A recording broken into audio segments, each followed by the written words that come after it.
Hello, everyone. I'm joined by my patient Ashley here today, and we're going to share her story as to how she got herself significantly better with the scoliosis that she has. Actually, a double scoliosis in the mid back and the low back. So, thanks for joining us, Thanks, Ashley. Dr. Cain. So she's been coming for about 2.5 years, and Ashley, maybe you can start off just telling us kind of where you were at, how things were back when you started to come in here. Yeah, so I definitely recall a lot of back pain, mid back, low back, definitely in the hips. I've been struggling on and off with knee pain, and actually around that time I had a pretty bad knee injury, and it's been a long process, but I also started powerlifting about a year ago, and I'm happy to say now that I'm basically pain free for the first time. It feels weird to not have pain in my knee. It's kind of abnormal to me, but it's refreshing in a way, and I feel like it's between all the work that we've done, all the different tweaks to my diet, my sleep, exercise.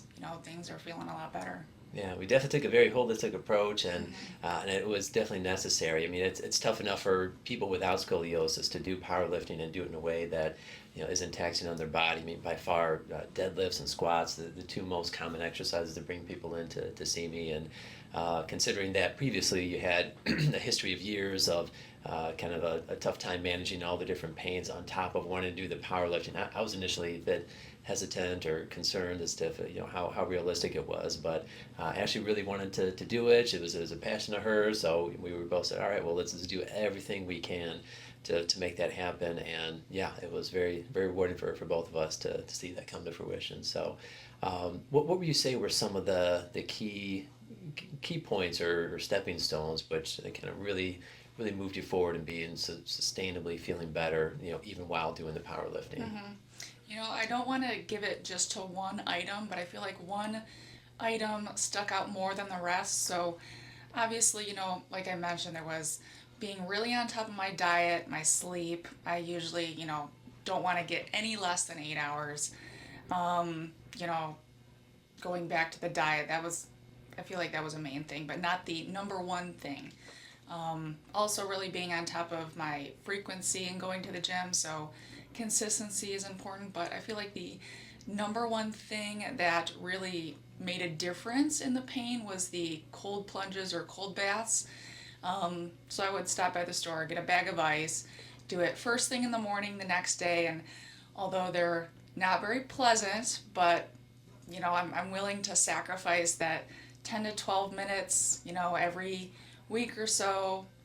Since I'm not a huge cold person, I've noticed that they've definitely made impact in my pain. Yeah, I recall that too as one of the key inflection points is just to keeping that inflammation down. I've noticed that with other people myself too, that cold showers or cold baths, that they can really expedite the healing process and just keep you in a much better state. So one of the other things I felt was a pretty beneficial thing was the heel inserts that we had to do. We even had to have an X-ray showing the tilt of the pelvis without and with, and while it wasn't perfectly symmetrical, it was maybe 50% better in terms of the symmetry in the pelvis, and I know that definitely helped you out too.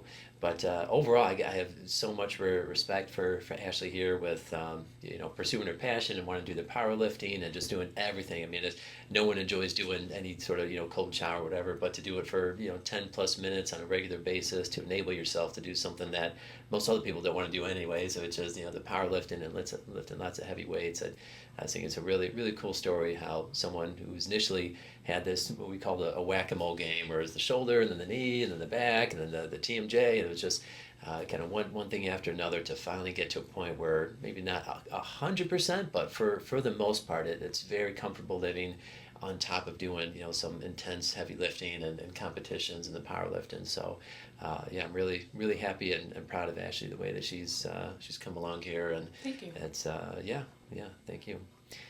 Anything else you want to leave with the viewers here? Yeah, I wanted to go back to where you mentioned the lift in my heel. Uh-huh.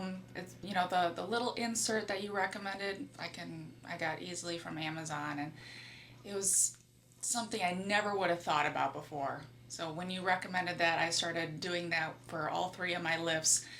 it was such a drastic change, a beneficial change. I was honestly surprised that it worked out so easy. So I'm using the lift, with all of my shoes. I got several different ones for my squat shoes, deadlift shoes, and even just my walking shoes.